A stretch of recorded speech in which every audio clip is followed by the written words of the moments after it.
और मोहन भागवत इस वक्त लाइव बोल रहे हैं, आइए सुनते हैं। करते हैं तो वो काम यशस्वी होता है। आत्मविश्वास युक्त ऐसा अपना सुनियोजित प्रयास करना है होकर, और सातत्यपूर्वक प्रयास करना है, क्योंकि ये बीमारी नहीं है। इसमें निश्चित क्या क्या हो सकता है इसके अनुमान लगते, जैसे जैसे अनुभव आता है वैसे ही पता चल रहा है। और इसलिए अब ये कितना चलेगा पता नहीं, जल्दी से जल्दी समाप्त हो ये पूरा प्रयास हम करेंगे, लेकिन जितने दिन चलेगा उतने दिन पीड़ित लोगों को राहत देने के और ये बीमारी न फैले उसके प्रयास जारी रखने पड़ेंगे। छोड़ दिया तो यशस्वी, एक आदमी सब तरफ से कंगाल हो गया, निराश हो गया, उसको हम आत्महत्या करेंगे। लेकिन कुछ उसके जेब में पैसा था, कुछ दिन जीने का सामान उसके पास था, तो उसको पहले इसको खर्चा कर देते हैं और बिल्कुल ही कफलक होकर मर जाएंगे। इसलिए वो बड़े शहर में गया कि वहां पर जुआ खेलेंगे, सारा धन उड़ा देंगे, फिर मर जाएंगे। लेकिन बाद उसको पता चला कि उस गांव के पास, उस शहर के पास एक बहुत लंबी चौड़ी जमीन थी जिसमें मैंगनीज मिलेगा ऐसा लगता था। इसलिए 2-3 माइनिंग कंपनीज ने वहां आकर खुदाई की, 250 फीट नीचे गए लेकिन मैंगनीज मिला नहीं, निराश हो गए। इसलिए उसका लीलाव वो करने वाले थे, तो उसको लगा कि ये भी एक जुआ है, चलो जाके बोली बोलेंगे।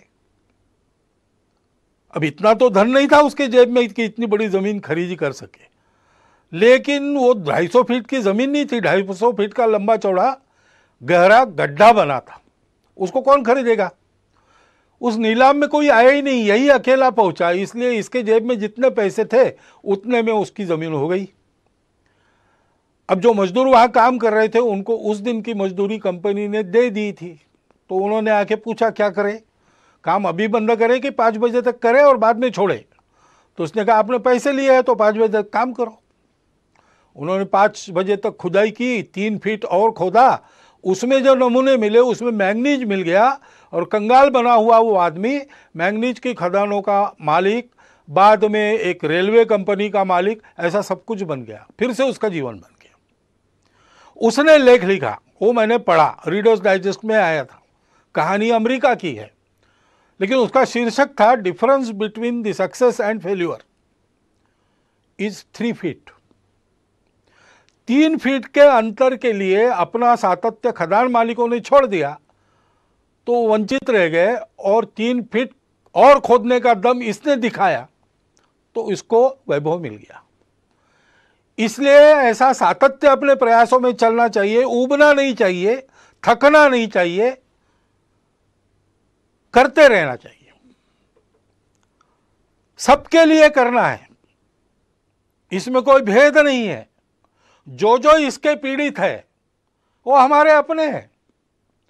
भारत ने तो जिन दवाइयों के और निर्यात पर बंदी लगाई थी दुनिया के हित के लिए, उसको हटाकर थोड़ा बहुत अपने तरफ नुकसान लेकर भी दवाइयां भेजी है।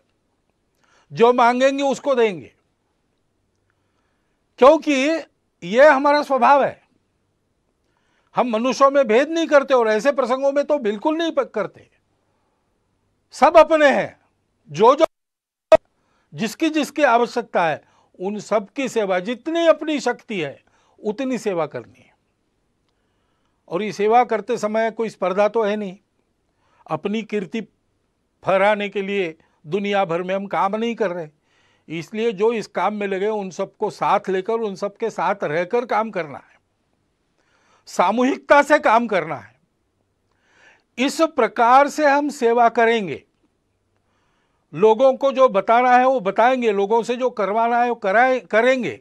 आधार उसका होगा अपनत्व की भावना, स्नेह, प्रेम, वो अपने व्यवहार में दिखना चाहिए। काम अच्छा होना चाहिए, सेवा का काम है, उपकार तो है नहीं।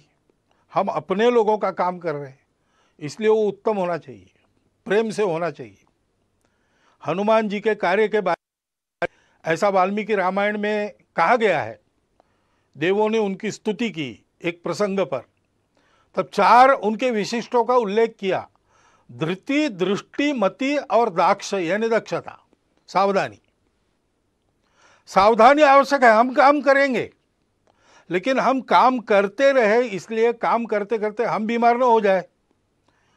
इसलिए आजकल आयुष मंत्रालय के द्वारा एक समर्थित काढ़ा है, उसको हमने रोज पीना चाहिए।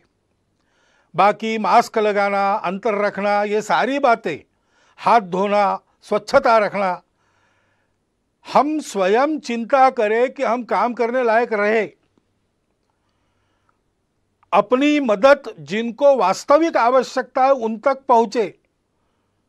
दूर तो लोग भी रहते हैं दुनिया में, वो हमारी मदद लेके चले न जाए। इसलिए बहुत सावधानी पूर्वक सजगता से काम करना पड़ेगा। कोई छूट न जाए, जिसको आवश्यक है उन सबके पास मदद पहुंचे, ऐसा काम करना पड़ेगा। बुद्धि ठीक रखनी पड़ेगी, किसको किस बात की आवश्यकता है। सामान्य सूचनाएं सबके लिए, लेकिन कुछ विशेष रहती है, उसमें उस प्रकार की राहत मिले ऐसा प्रयत्न करना पड़ता है। और इसलिए लीक में चलते हुए भी लीक का विचार कर चलना पड़ता है। अनुशासन में चलते हुए भी अनुशासन इतना लचीला होना पड़ता है कि अपने सेवा के दायरे में, सेवा के लाभ लेने वालों में सब आवश्यकता जिनको है ऐसे लोग आ जाए। फिर दृष्टि की बात है, हम ये सब बताएंगे, ये सब करवाएंगे, तो आदतें भी लोगों के ठीक रहे। आदतें ठीक न रखने के कारण भी ये बीमारियां आती है। तो ये अनुभव लोग ले रहे हैं, अब उनकी मनोभूमिका तैयार है, तो हमने अच्छाई का प्रचार प्रसार भी लगे हाथ करते रहना चाहिए। ये केवल कार्यक्रम नहीं है, इसमें से हम लोगों के जीवन को सुरक्षित कर रहे हैं और लोगों के जीवन को गढ़ भी रहे हैं। अपने पवित्र समाज का संरक्षण और सर्वांगीण उन्नति। और नागपुर से संघ प्रमुख मोहन भागवत को लाइव सुन रहे थे आप। यहाँ रुक रहे छोटे से ब्रेक के लिए।